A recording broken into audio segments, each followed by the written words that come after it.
अस्सलाम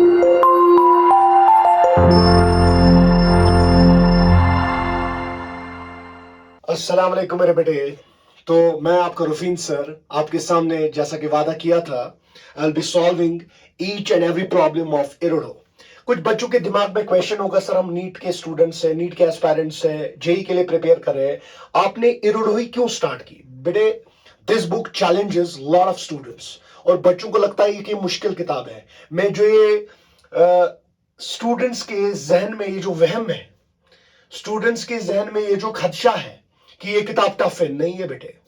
आपको मैं बता देना चाहता हूं, if you have a strong foundation of concepts, अगर आपने कॉन्सेप्ट्स को सीक्वेंस में पढ़ा है, आप कहीं भी पढ़ रहे हो, ठीक है, अगर आपने कॉन्सेप्ट्स को सीक्वेंस में पढ़ा है और आपको पता है which concept is to be applied where, बेटे आपको फिजिक्स में 100 आउट ऑफ 100 स्कोर करने से कोई नहीं रोक सकता। दिस इज माई वर्ड, ये आप लिख के ले लो, आज गारंटी मेरी है, डंके की चोट पे मैं बोल रहा हूं।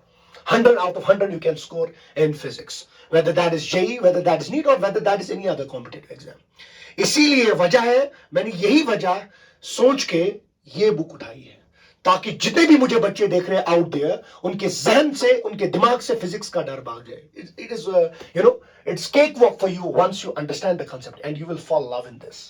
So let's fall in love with this journey, and I will be starting first question, and this question comes from kinematics.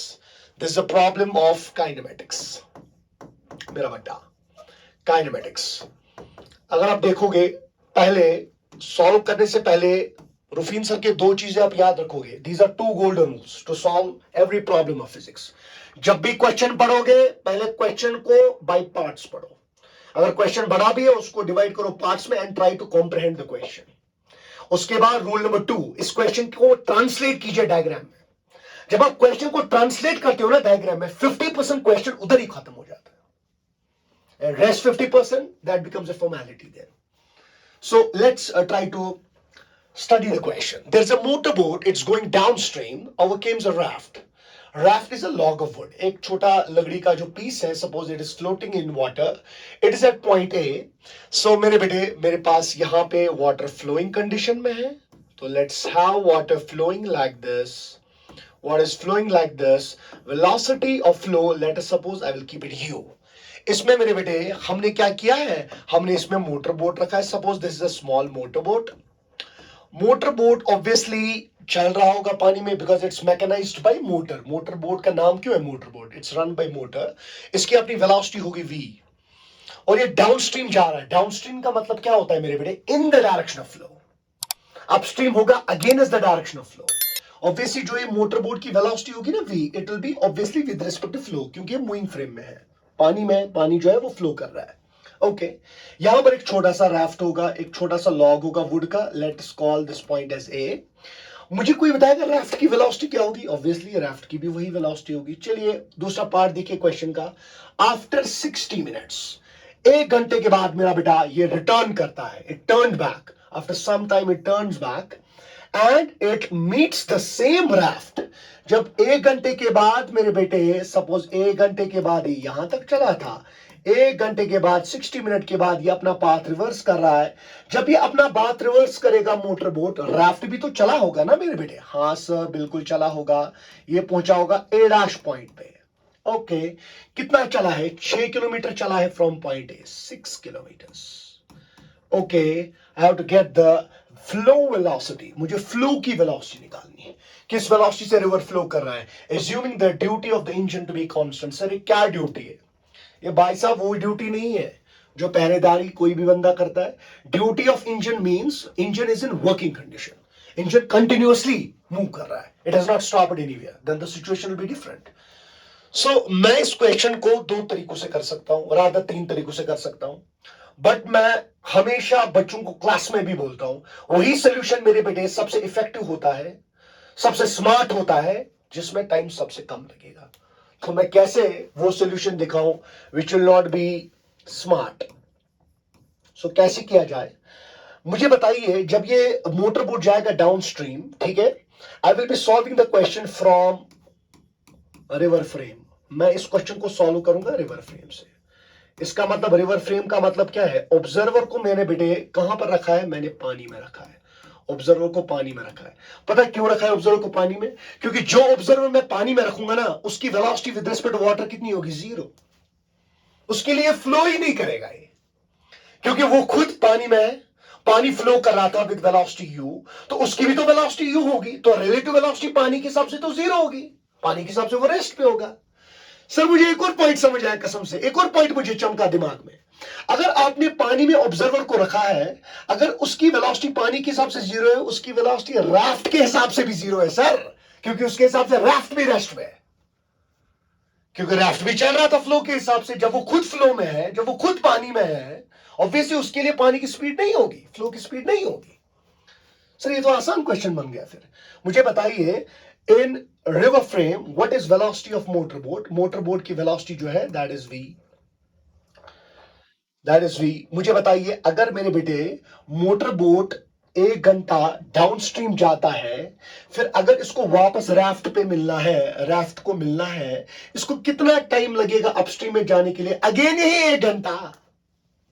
Sir कैसे 1 घंटा? सर मैं तो परेशान हो गया, 1 घंटा कैसे सर? क्योंकि बेटे ये फ्लो वेलोसिटी अब 0 होगी ना, वेलोसिटी ऑफ मोटर बोट था v, मगर वेलोसिटी ऑफ फ्लो मेरे बेटे 0 होगा। किस फ्रेम से? फ्रॉम रिवर फ्रेम, क्योंकि ऑब्जर्वर के हिसाब से अब फ्लो नहीं है। शाबाश बेटे। तो मैं लिखूंगा time taken in downstream is equal to time taken in upstream, और वो दोनों टाइम कितने होंगे? 1 आवर, क्योंकि फ्लो इस वक्त नहीं है उस ऑब्जर्वर के हिसाब से जो पानी में है। सो time taken in upstream, time taken in downstream वो सेम होगा। अब बताइए, अगर time taken in upstream, time taken in downstream same है, 1 घंटा नीचे जाते वक्त, वही 1 घंटा ऊपर जाते वक्त, क्योंकि अब राफ्ट कहां पर होगा? Raft will be at rest, raft will be at rest. Now my last step, question will be over. मेरा लास्ट स्टेप मेरे बेटे क्या होगा? मुझे बताया है उधर से ही distance moved by raft, raft कितना चला है? Distance of raft it is 6 kilometre. Distance raft ने जो कवर किया है, एक्चुअली डिस्टेंस जो राफ्ट ने कवर किया है ए पॉइंट से ए डैश तक, वो कितना है? 6 किलोमीटर। सही है। राफ्ट जो है, डिस्टेंस कवर्ड बाय राफ्ट, वो किसके बराबर होगा? Speed of raft into time taken sir, होगा 6 kilometre. Speed of raft into time taken, time taken जिस टाइम में मोटर बोट उसको वापस मिलेगा। Speed of raft into time, because speed into time is distance. बताइए स्पीड ऑफ राफ्ट कितना होगा मेरा बेटा?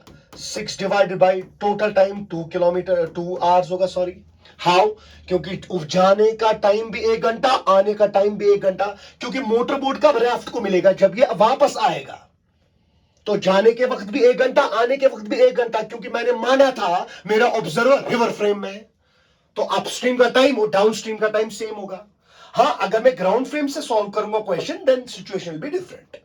तब अपस्ट्रीम डाउनस्ट्रीम का टाइम सेम नहीं होगा ऑब्वियसली। तब मोटर बोट की वेलोसिटी होगी v प्लस यू, और डाउनस्ट्रीम में होगी v प्लस यू, अपस्ट्रीम में होगी v minus u. Okay, so it will be 3 kilometre per hour. So this is velocity of raft. मेरे बेटे राफ्ट की अगर 3 किलोमीटर पर आवर है, सो मुझे बता फ्लो वेलोसिटी भी कितना होगा? 3 किलोमीटर पर आवर, क्योंकि राफ्ट भी असलियत में किस में था? पानी में था। Question is over. अब मुझे बताओ क्या टफ था, कहां मुश्किल है? इसीलिए मैंने बोला कॉन्सेप्ट्स पे आप ज्यादा ध्यान दो। इंशाल्लाह इंशाल्लाह we will be doing it. वहां जो मुझे नॉर्मली कोई भी बच्चा देख रहा है, मैं उसके दिल से ये पॉइंट, ये जहन, ये ख्याल निकालना चाहता हूं कि फिजिक्स टफ है। कुछ टफ नहीं है बेटे।